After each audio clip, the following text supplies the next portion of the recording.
If you could just Who's give me one Frank? second. Yeah, yeah. If All you right, I'm could gonna just give me. pop it up and then I'll talk about it as you find it. All I got right. it. Epstein Files bill will head to Trump's desk after approval by the House and Senate. It was like a huge majority. Like there was only one person that voted no on releasing the Epstein Files. I never even thought to think of who it was to look at it. I got it. That seems pretty guilty. Who's the person that voted no? I got you. Just go ahead. You're gonna look Keep it up. talking. So Yeah. the reason I don't think there's a lot to talk about here, maybe some speculation that we don't know much about it. We just know that this bill has been pushed on to Trump now to see if they're going to release it. Then there is a little bit more to talk about after this part with Mike Johnson. I'll pop that up in a second here. Did you find it at all? No, I'm still looking. I'm still looking because I haven't really tracked the story, to be honest with you. And I'll give my preliminary take before you get into a deep dive while I'm looking. As my preliminary take is that like this story doesn't interest me because I just know that it's going to be a nothing burger. When they gave that like DC Drano and like libs of Clay TikTok, Higgins was the only one that voted all of no. the people that got like the initial binder that said like, oh, this is it, like we're gonna release the Epstein file in rounds.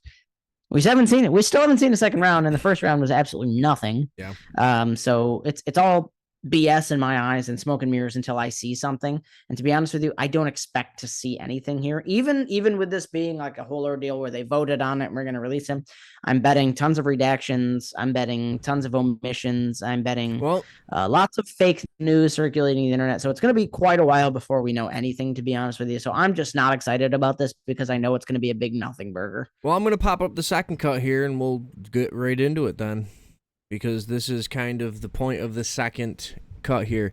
So the same article. This is from CBS News, and this is in that same article. It says the House Speaker Mike Johnson said he plans to He said to. Oh wow! I can't even read. I should just completely admonish myself and step back. Mike Johnson said he plans to press Senate Majority Leader John Thune on amending the Epstein bill.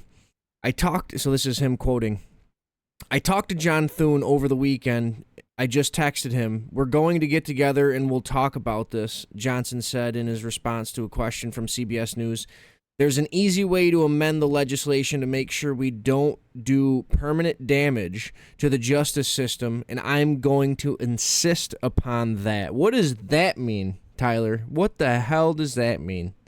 You're going to insist that you amend this bill before it gets passed so it doesn't do any permanent damage to the justice system? I mean, what could this possibly mean?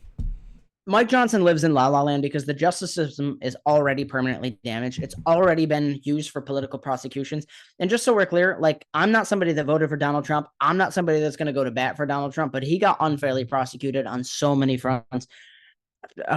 Teachers that pushed against school boards were unfairly prosecuted. People that pray outside of pro-life abortion clinics are unfairly prosecuted. People that exercise their Second Amendment rights, where there's like New York is a perfect example. They have a what is it? Duty to retreat doctrine. That's so where if somebody breaks into your house, if they get you in court and they say, well, there's a sliding glass door on the back that you could have easily exited from, but instead you shot the guy, you could very well be tried for murder, or you could very well be tried for manslaughter. Whereas in other places, it is stand your ground, doctrine, where if they enter, you have the right to shoot them. And obviously, the correct answer is that if they enter without your consent and they're violent, you obviously doesn't have the right matter to shoot if they're them. violent. If they break in your house, you can shoot them in the face. Our justice system's already broken, and our justice system already doesn't really mean anything. Like it's already completely shattered. There is no conserving our justice system. There's no way to make sure that our justice system is not damaged because it's already completely defunct. It's done. Our justice system judges need to be fired. And you see these pictures, by the way, and I'm going to go there, of fat black women with hoop earrings and nose rings and tattoos all over their body. That's not somebody I want representing my court, by the way. I'm sorry. If you're an overweight woman with tattoos and nose piercings, you are not a representative judge. You're not for the people. And I can tell that the way you carry yourself is not representative. You don't give a shit about the law because you don't give a shit about yourself because you're overweight, you got tattoos all over you, and you've got bull ring nose rings in. You're not a judge. And that exists in this country. It's totally insane. And there's studies that show that race makeup of a jury will determine how likely you are to get convicted. In fact, white juries convict black people at a less rate than black juries convict white people. And I'm not talking like, the number. I'm talking a per capita or a percentage-based race. So our justice system is already totally defunct based on race, based on politics, based on culture. It's completely defunct right now. So Mike Johnson is not conserving anything. The dude has just been given his talking points.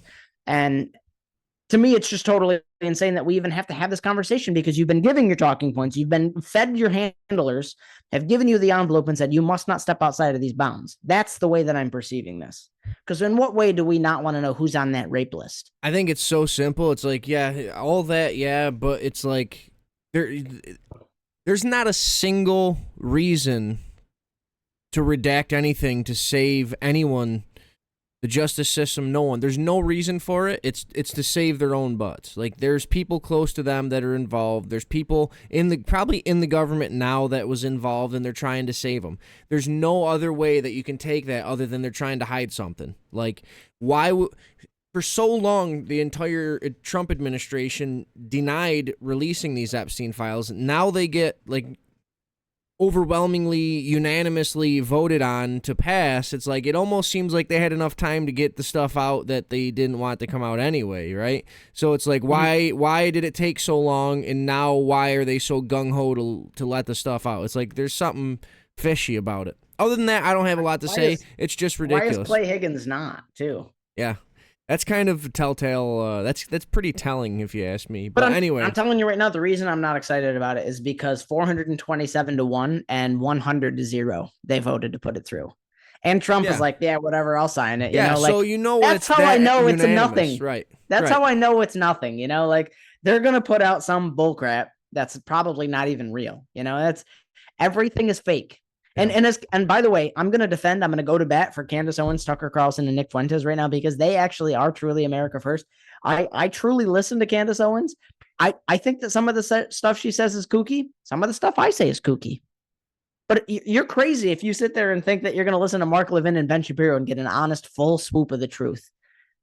Candace Owens has her tagline set as everything is fake and gay right now. It's because everything's fake and gay. That's why people like Candace Owens, because her tagline is everything is fake and gay. It is. It's because it is. Yeah. Yeah, if Congress is overwhelmingly agreeing on something, it's the wrong thing. So, all right. I think that's all we can really pull out of that story. I don't think there's a lot more. It's all speculation. We'll see if Trump passes it. We'll see what's in there. That's all we can say for now. All right. Like, share, subscribe, comment, do all the things. Comment down below if you think they're going to come out in their entirety. All right.